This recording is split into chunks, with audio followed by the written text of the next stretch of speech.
1 Samuel 4 and 15, we'll read down to the 22nd verse. It says, Now Eli was 98 years old, and his eyes were dim, that he could not see. And the man said unto Eli, I am he that came out of the army, and I fled today out of the army. And he said, What is there done, my son? And the messenger answered and said, Israel is fled before the Philistines, and there hath been also a great slaughter among the people. And thy two sons also Hophni and Phinehas, are dead, and the ark of God is taken. And it came to pass, when he made mention of the ark of God, that he fell from off the seat backwards by the side of the gate, and his neck brake. And he died, for he was an old man and heavy. And he had judged Israel 40 years, and his daughter-in-law, Phinehas' wife, was with child near to be delivered. And when she heard the tidings that the ark of God was taken, and that her father-in-law and her husband were dead, she bowed herself and travailed, for her pains came upon her. And about the time of her death, the woman that stood by her said unto her, Fear not, for thou hast borne a son. But she answered not, neither did she regard. And she named the child Ichabod, saying, The glory is departed from Israel, because the ark of God was taken, and because of her father-in-law and her husband. And she said, The glory is departed from Israel, for the ark of God is taken.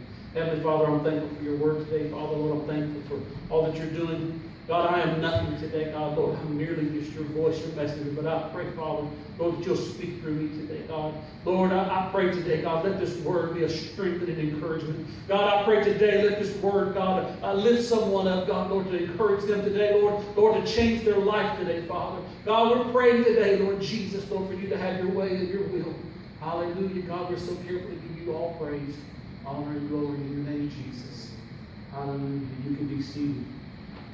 Hallelujah. We're reading in this area here in 1 Samuel, this story about the Ark of God and about God's people. This is a time in history, in the Old Testament. We look a lot at the Old Testament, and sometimes we come to this point of sometimes it just seems like almost something that some people feel like the Old Testament is not needed. But there's so many types and shadows. I hear people a lot say, well, yeah, I just like that New Testament. I want to read what's in red. And people want to pick and choose what they want. But you can find some nuggets, and you can find, when you begin to look through the Old Testament, you'll see the types and shadows of everything going on in our lives. You'll begin to see the things that are happening in this generation if you'll begin to look in the lives of those that was from our past. We're reading in this scripture, we're finding a time when there was a battle that took place, and God's people went into the battle, but you see they were not going into this battle with the favor of God.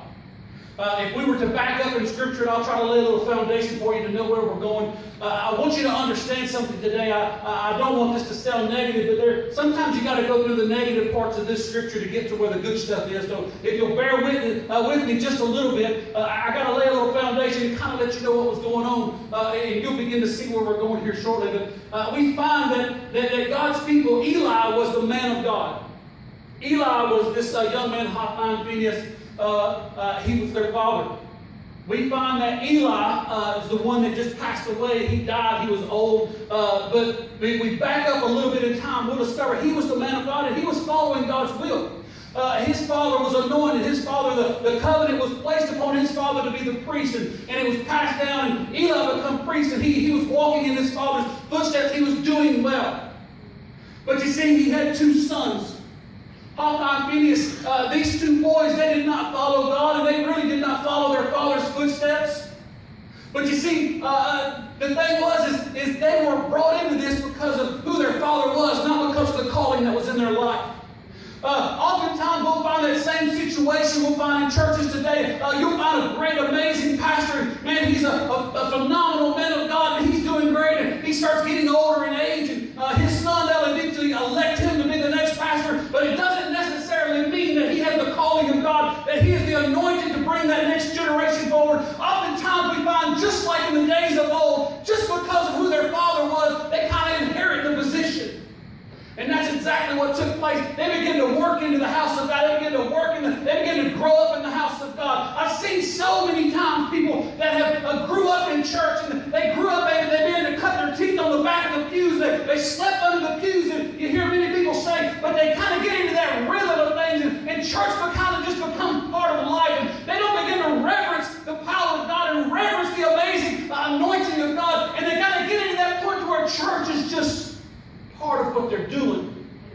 That's what happened with these men. That's what happened with the Hophni and Phoenix. They just kind of got into that rhythm, and they lost the reverence of God. They lost the reverence of the position that they were in. And they began to take the things of God, the offerings of God, and the things that God has bringing forth. They began to take and they began to use them how they would want to.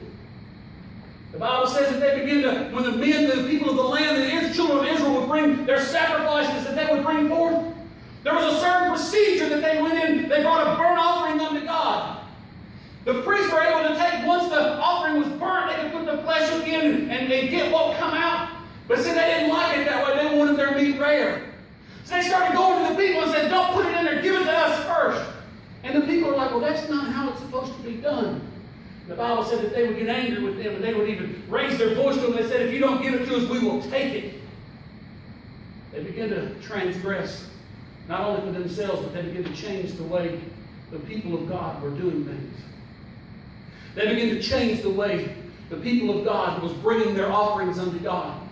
Not only that, they began to allow the lust of the flesh, the lust of the power that they had with God's people. I will go and tell you, as a minister, as a preacher, there is an anointing that comes upon you. And there is a power of being a pastor of a church. And there is a power of people begin to look at you and reverence you a certain way. And it's can be very intoxicating for someone that is not being prayed and steadfastly seeking God. It can be very easy to take that and want to abuse it. And these men, the Bible says, we read a little further into that chapter, said they begin to take in the very temple of God. They begin to have sex with women in the temple, lewd acts in the very church house. And all the time their father was there. All the time their father began to overlook some things because it's his boys. See, there is a difference when God calls and appoints you into a position. He places you into a position. You are uniquely called for that place versus just inheriting a position. Now, I don't know about y'all, but I look back over time not too long ago. I look at my generation. I remember as a young man, I remember sitting on the pews and feeling the power and the anointing of God. I remember sitting in tent revival, feeling the power and the anointing of God. People coming out of the neighborhoods, feeling God's power moving and coming out of the tent. People drunk, people feeling these things. They felt a call just because God was moving. I'm talking real power, real anointing. I remember a time when people reverenced the house of God. People reverence the man of God. They reverence the traditions of God. Everything about it was a reverence. But see, I don't know what happened, but I remember looking back down from time.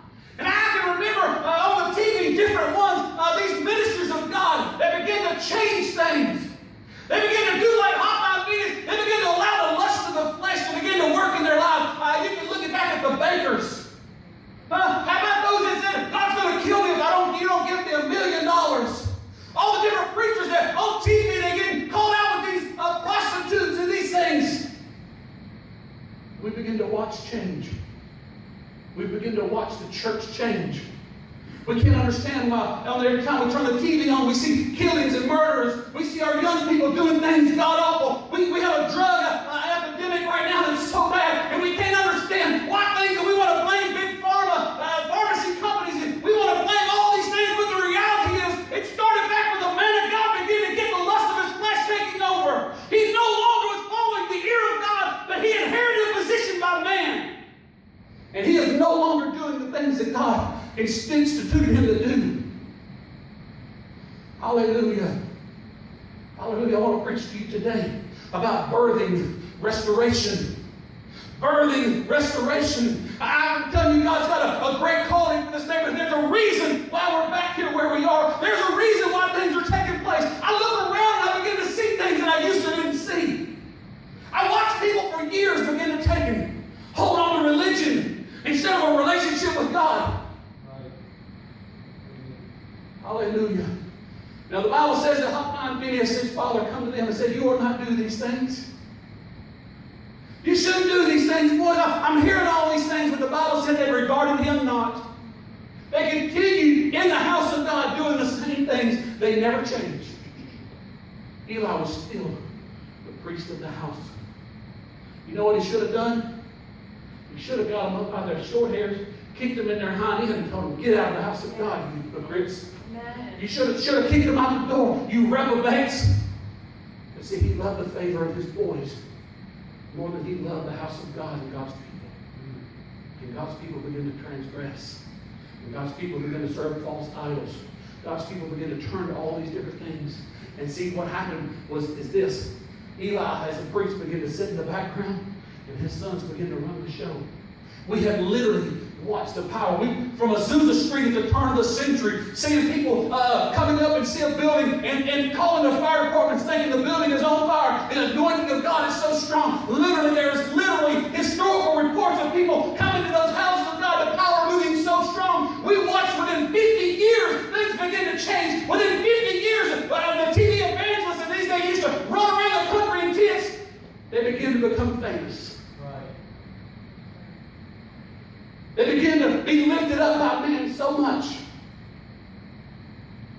that they lost track of what the real purpose of what they were doing was. And the real purpose was about souls. The real purpose was about birthing souls. About birthing people into the kingdom of God. The real purpose of the ministry, the real purpose of the Holy Ghost, the real purpose of every pastor, every shepherd, every church body is not about assembling together and collecting all the money you can so that I can drive a big car. I don't take a dime from this church I put in every week. We sacrificially give, and I'm not pinning no buttons on me. I don't want any money for what I'm doing. I have a calling of God to preach His Word, to try to see people's lives change. I've caused enough hell and havoc in my lifetime. I don't intend to take anything. But there's so many that are preaching and they're trying to just bring people in whatever they can. They don't want to tell them any truth. They don't want to tell them about change. They don't love them enough. They just start letting anything go. See, God's called us to be a church of deliverance. You know what happens when you get a church that you're not looking for deliverance? You only want a certain kind of crowd. You only want a certain kind of people that look a certain kind of way.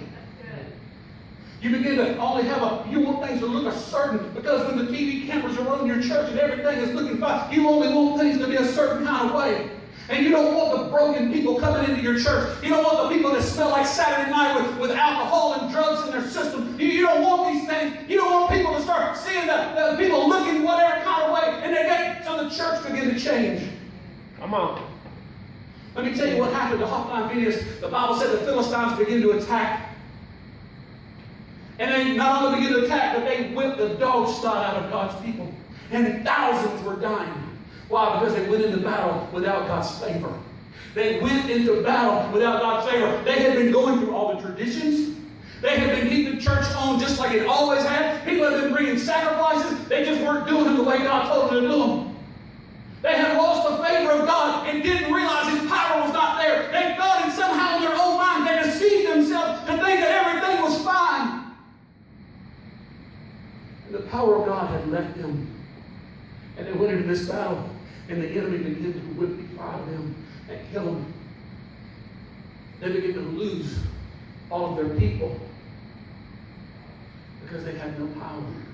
So what did they do? They said, we'll go back and we'll get the Ark of the Covenant and we'll carry it into the battle with us. And we'll carry the Ark in, then the Ark's going to protect us. If we stay close to the Ark, we'll go into this battle. Then never before ever had the Ark been carried into a battle. But they loaded it up and they went in, and you know what happened? God's favor still was not with them. See, what they did is they tried to turn, instead of trusting in God to fight for them, they tried to turn God into a weapon. That may not settle into you just yet, but it will. We have watched the churches that have lost the true anointing. They lost the power to be able to pray over somebody and see them healed. They lost the ability to be able to speak into someone's life and reveal the secrets of their heart. They lost the anointing, the power of the Holy Ghost working in the church like it did in the Old Testament. They lost the anointing and the power, so they started doing what? Trying to turn God into a weapon. Say, what do you mean, Brother John? They started killing people. They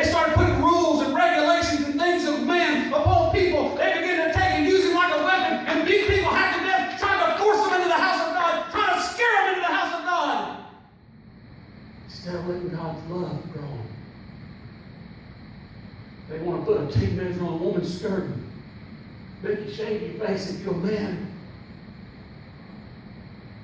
They want to have all these rules and regulations. They want to make sure when you fill out your thing, make sure you tell us how much money you make so we know how much time you're supposed to be given. They want to put all these rules and regulations of mankind. They begin to turn God into a weapon. They want to take and let that fear of God be used against mankind, trying to force somebody into the house of God. And we have killed more innocent people. We have, instead of birthing people into the house of God, we have killed more babes in Christ.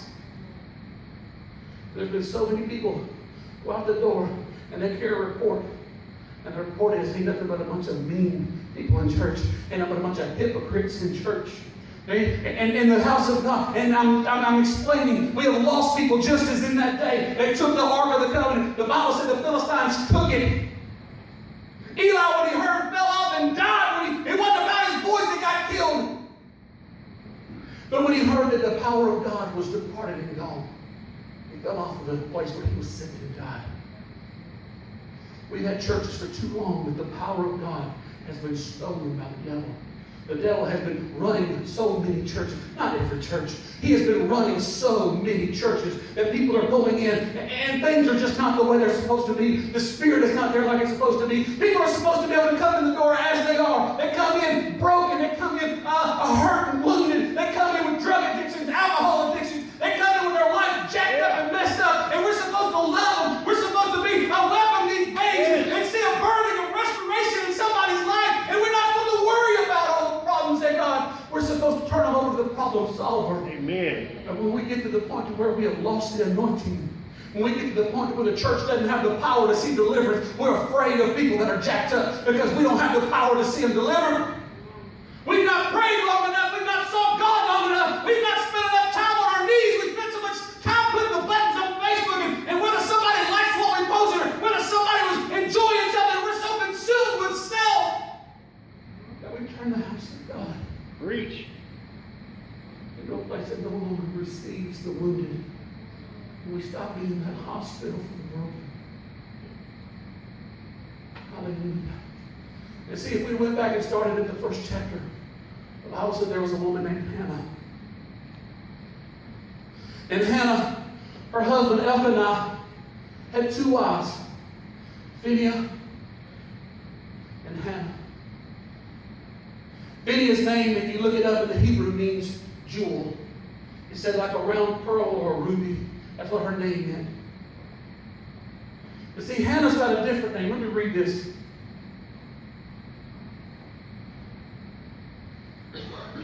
Hannah's name means this: favored, grace. But when I first looked at that, I stopped too quickly. The first time I glanced at it, I looked it up in the Strong's. I said, wow, she was favored. But when you read on, you realize it changes the meaning just a little bit.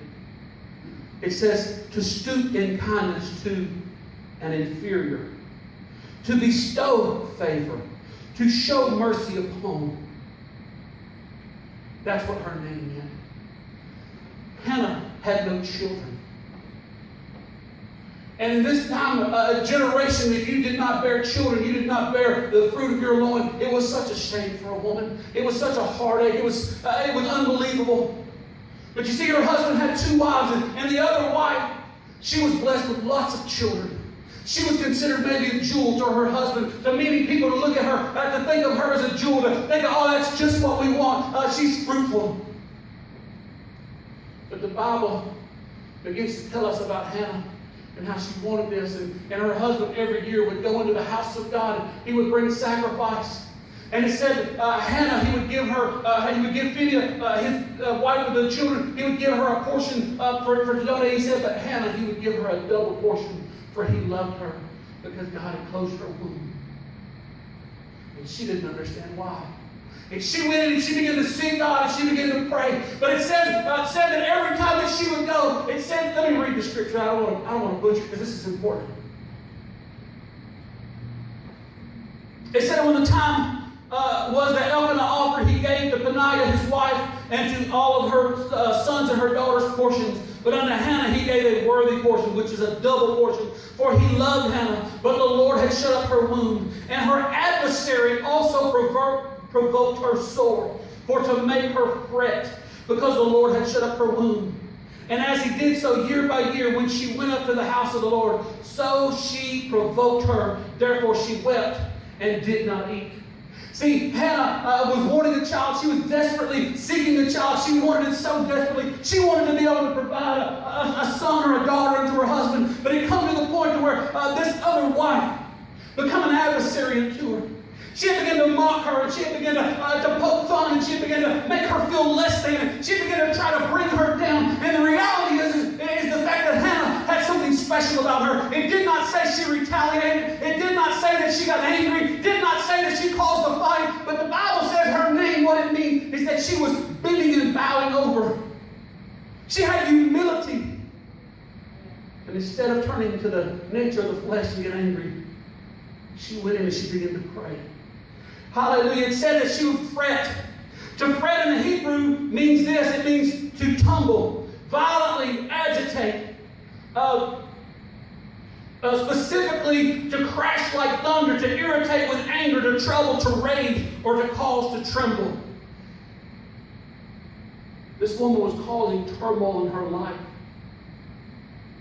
and she was troubled.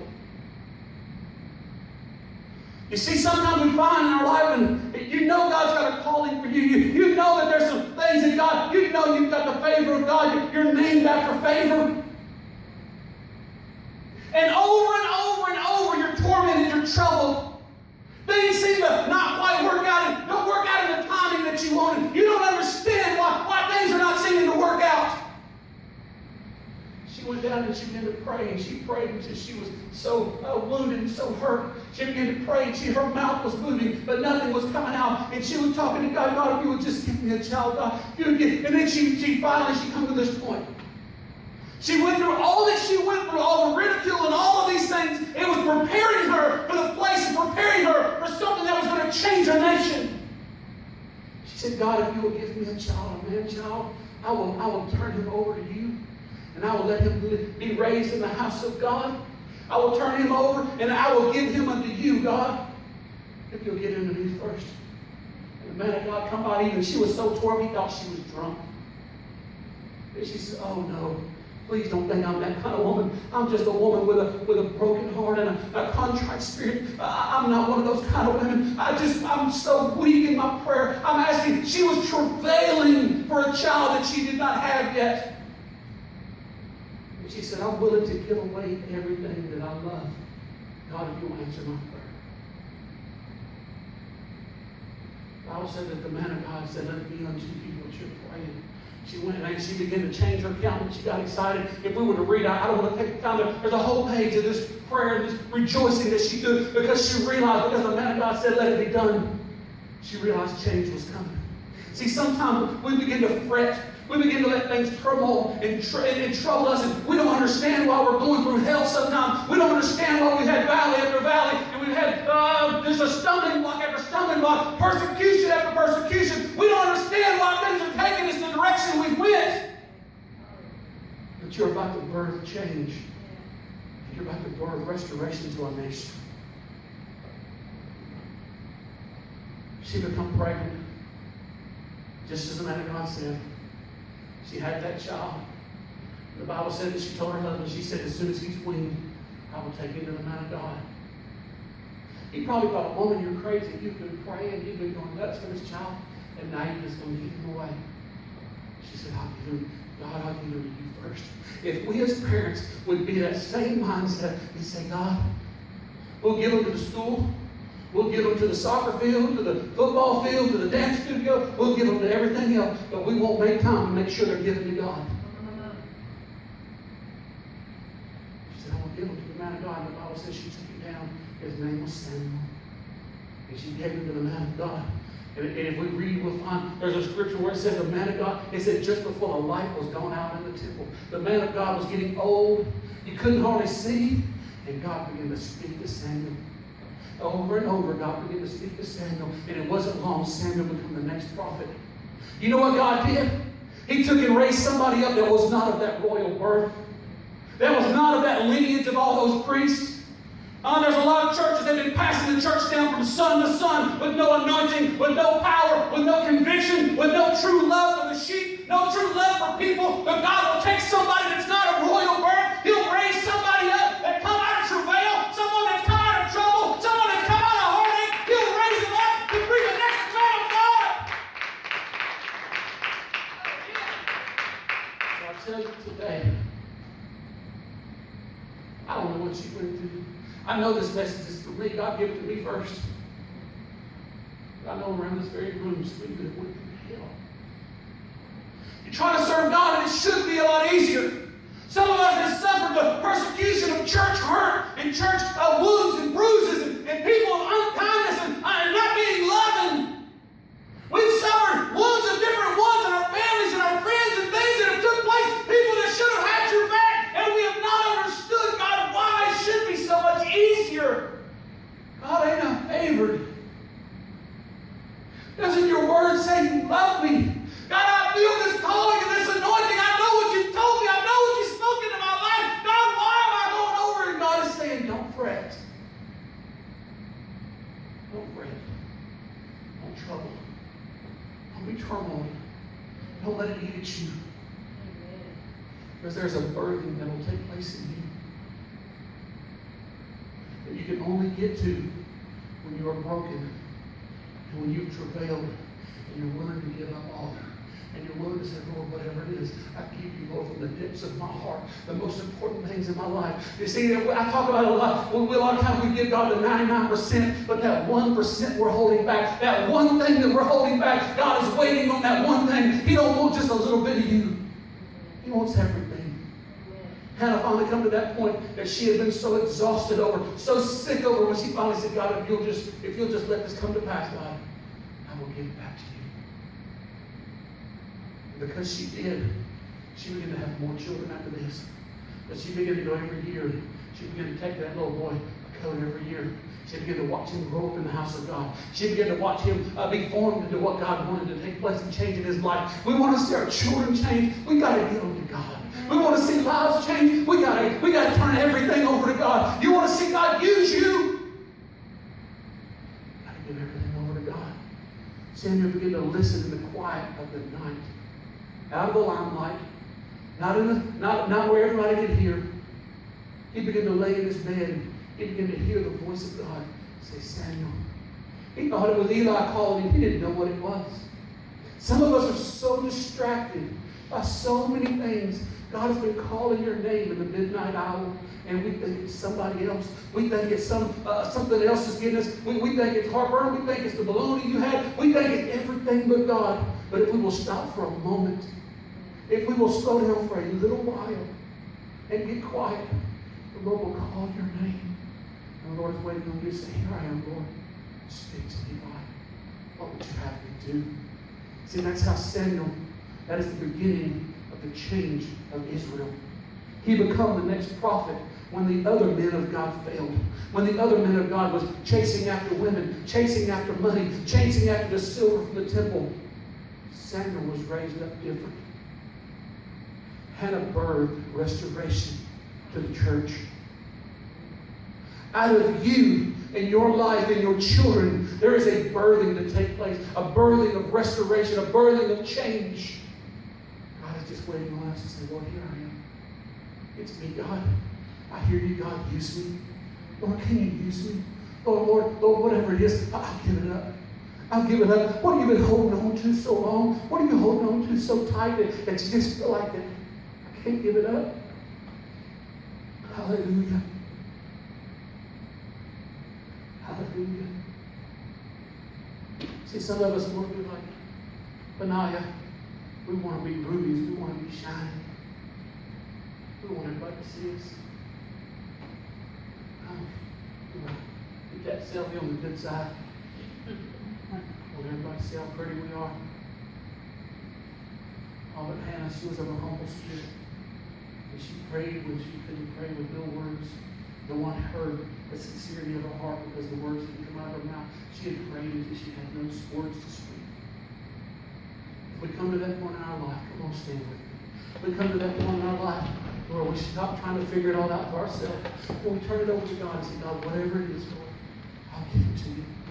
I won't hold nothing back. Lord, I won't hold anything back, God. It's all for you, Lord. Hallelujah. Sister Crystal Sexton started singing a song. Today is the day for change. Today is the day to say, Lord, God, I'm sorry I'm not been listening. Lord, I'm sorry, maybe I got a little straight. And some of you are like, God, I have been beat down. Lord, I have made some mistakes. I don't know why I've been down this journey in the past. I'm constantly asking you for help. Lord said, it's okay. I'm taking you where I need you to be. I'm taking you through a process of change. Because when we finally get to that point of yielding everything, that's when God will start restoring all that we feel like we've lost. Hallelujah. Hallelujah. This altar is open. You want to come down here, you want prayer, you want to change in your life, you want God to open up your life and change things. We have an old-fashioned altar like they used to have. Hallelujah. Like they used to have in the old days when people would come down and they would fall upon their face before God and say, God, I need you. We spend too much time letting the preacher preach and sing a kumbaya prayer and send everybody out the door without that awkward moment to make change in your life. I don't have a repeat after me prayer for you. God wants a conversation with you.